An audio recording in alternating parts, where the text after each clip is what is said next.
The Bronco is officially back, and boy, was it worth the wait. What's up, guys? Justin with AmericanTrucks.com here with our official 2021 Bronco reveal episode of Truck News.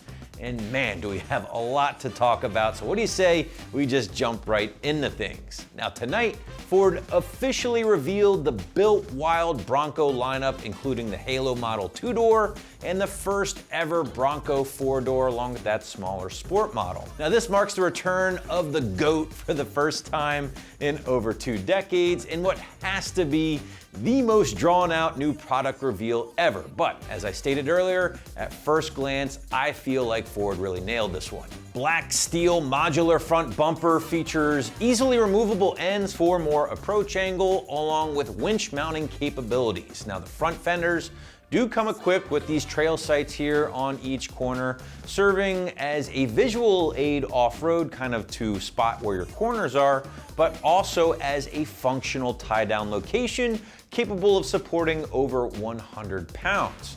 Now the windshield is tall and pretty upright for visibility's sake and helps lend itself to that kind of classic boxy silhouette we were all hoping for. You'll also notice the cowl-mounted mirrors. That's because, as anticipated, the frameless doors on both the 2- and 4-door models are completely removable. And what's more impressive is the fact that they actually stow on board the 4-door model in their own designated bags, which is just perfect for owners out there who might be short on garage space or storage space. Now, Ford will say it's one of the key takeaways from their focus group, which did consist of a lot of Wrangler owners who oftentimes kind of complained about the ability to not have a place to store the doors if they live in the city, or even having to lock them up to a tree or something like that off-road when wheeling on the trails. Sides of the Bronco do remain pleasantly flat with just enough detail to break things up, while the contrasting or color-matched fender flares, removable at that,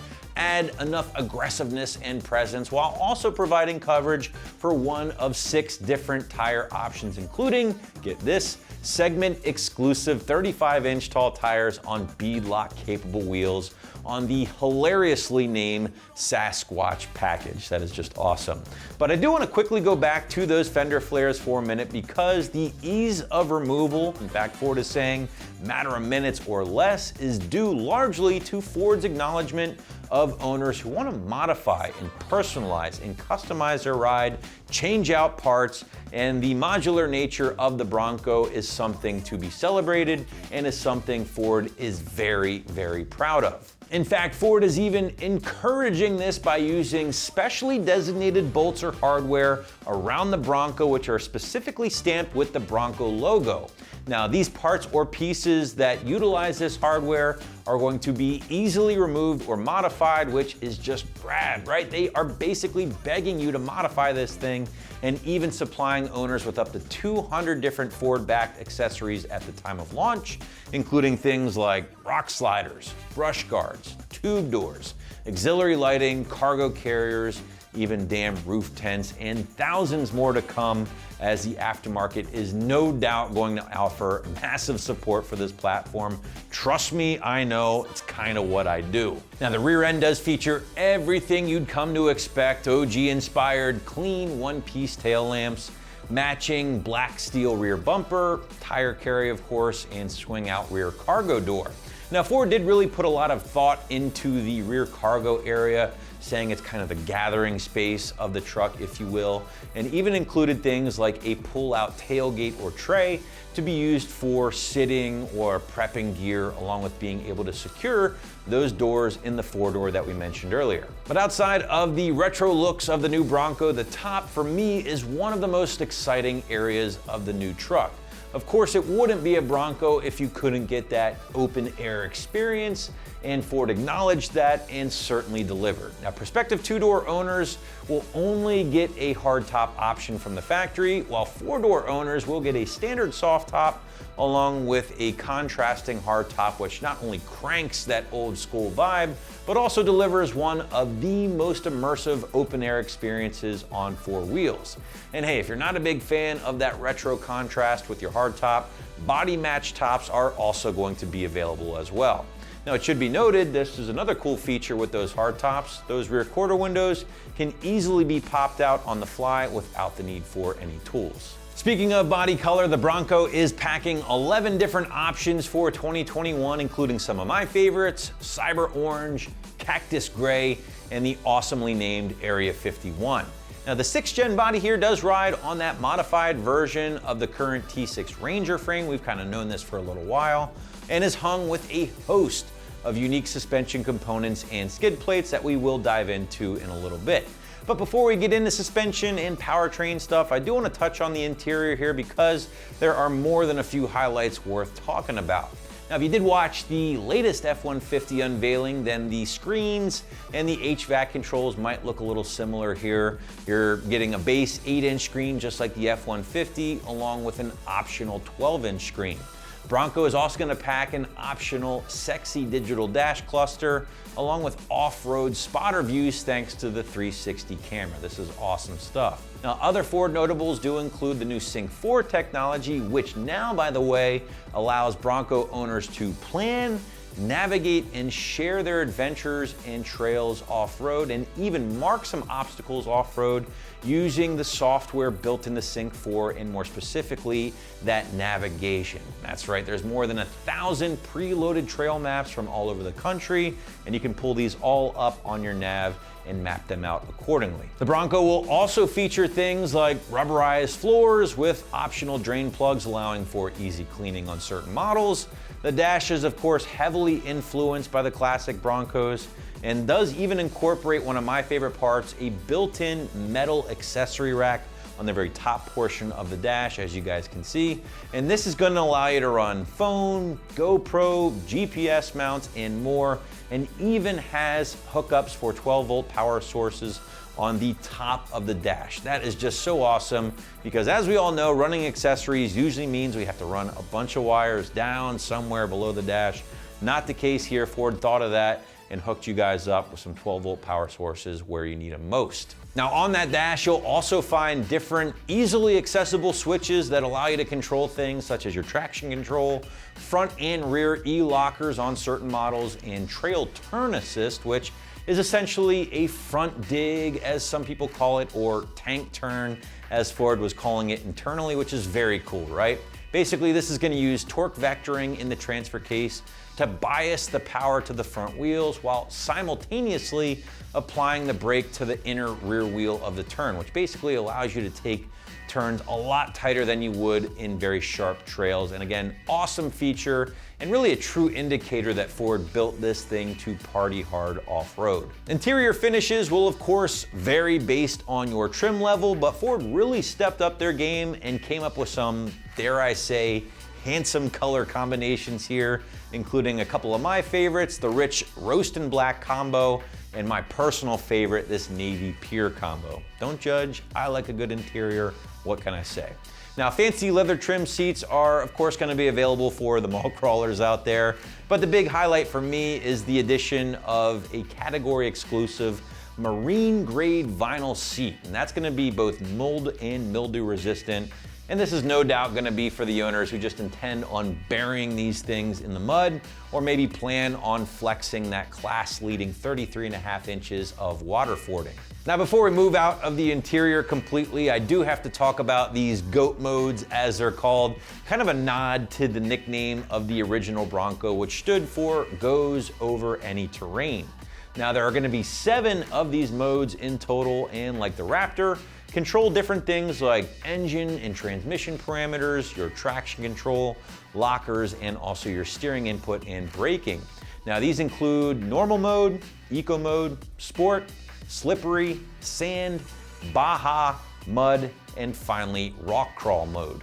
But let's get into your powertrain options, and sorry V8 fans, you are unfortunately out of luck here with the 2021. Instead, what you are looking at is a base 2.3 liter 4-cylinder turbocharged EcoBoost engine producing 270 horsepower and 310 pound-feet of torque, along with your higher end engine option, the 2.7 liter V6 twin turbo EcoBoost producing a healthy 310 horsepower, and 400 pound-feet of torque. Now, the 2.3 liter does get the option of a get drag produced 7-speed manual gearbox or a 10-speed automatic. Now, that higher end 2.7 liter V6 EcoBoost only gets an automatic option. I know, kind of a bummer.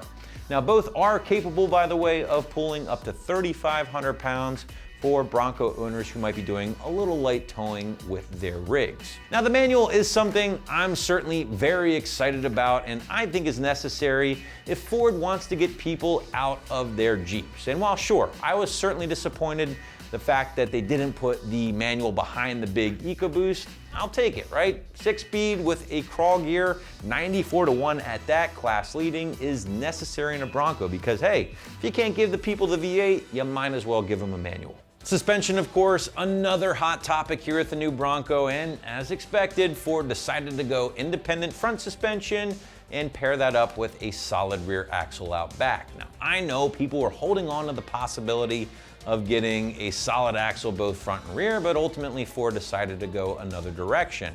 Now, you're still gonna be getting some solid hardware in the form of the Advantech Dana 44 rear axle, or differential I should say, and that's gonna be paired up with the matching Dana IRS front diff. Now, both, by the way, are also gonna be available loaded up with Spicer's Performance-Track e-lockers on more hardcore packages. Gear ratios, on the other hand, well, you're gonna range from a 373 on the low end all the way up to get this, a 470, which I can only imagine is gonna be for the manuals on 35s, as that little 4-banger will no doubt need a little help getting through the gearing to turn those big, heavy mud terrain tires. Now, speaking of those packages, what do you say we run them down here real quick? Base will be as it sounds, right? A bare bones platform for owners who want to build it their own way through the aftermarket and don't need all of Ford's expensive goodies. Big Bend is going to be your next step up. It's going to balance some entry-level off-roading goodies with more creature comfort. And then the Black Diamond is your next step up. Gets a little bit more off-road focused, along with tossing in those marine-grade seats. From there, the Outer Banks really kicks up the tech and includes fancy lighting, while the Wild Track and finally the Badlands include all of the same tech and fancy lighting, but really start pouring on the off-road goodies. In fact, the latter, the Badlands, does offer the sway bar disconnect up front, which, get this, can operate under load and automatically reconnect at speed for a seamless terrain transition, and even adds in the fancy Haas suspension. Finally, there will be a first edition, which is going to be limited to 3,500 units and basically combines the Badlands package, but also with that Sasquatch package we mentioned earlier for the ultimate in off-roading. Now, what is this Sasquatch package, you ask? Well, let me tell you, it's the most aggressive off-road hardware offered on the full-size Bronco, and features things like the 17-inch beadlock capable wheels, those 35-inch tall tires we mentioned earlier, advanced 4x4 drive system, e-lockers, up to 1.5 inches of lift over a standard Bronco depending on your trim, high clearance fenders, and maybe most importantly, the Haas, or high performance off-road stability suspension with reservoir Bilsteins, which are position sensitive passive dampers aimed at maximizing both low and high speed off-road performance. But at the end of the day, how does this thing stack up to the Jeep? Because let's be honest here, that's exactly where the crosshairs are pointed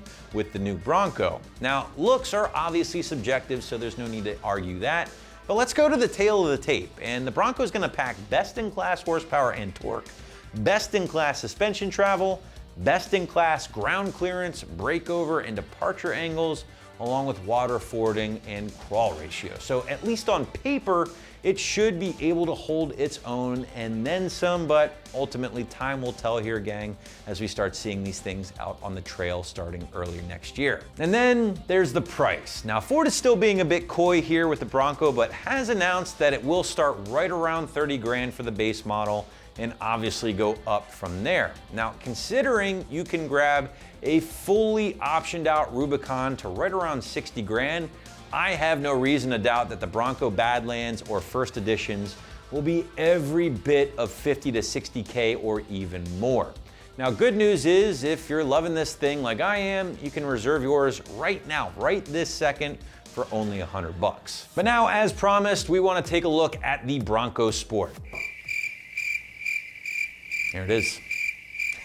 Obviously, I'm kidding, guys. The Bronco Sport is loaded with a lot of cool tech and capability and is certainly worth a look if you want a lot of the Bronco features, but in a smaller, more affordable package, and one that we'll do a video on here very shortly. But in the meantime, guys, I want to thank you for joining us for our breakdown and reveal of the 2021 Bronco. It's certainly something I've been very excited about. We've been waiting a very long time for this. And as always, we want to get you guys in the discussion. What do you think of this thing, man? We've been waiting for it for a long time. Are you digging the looks? Are you digging the stats? Are you upset about the V8 option? We want to hear from you. Drop us a comment wherever you're watching this. And of course, subscribe to our channel if you really dig what we do here. But in the meantime, I'm Justin. Thanks again for watching. And for all things Ford truck, keep it right here at AmericanTrucks.com.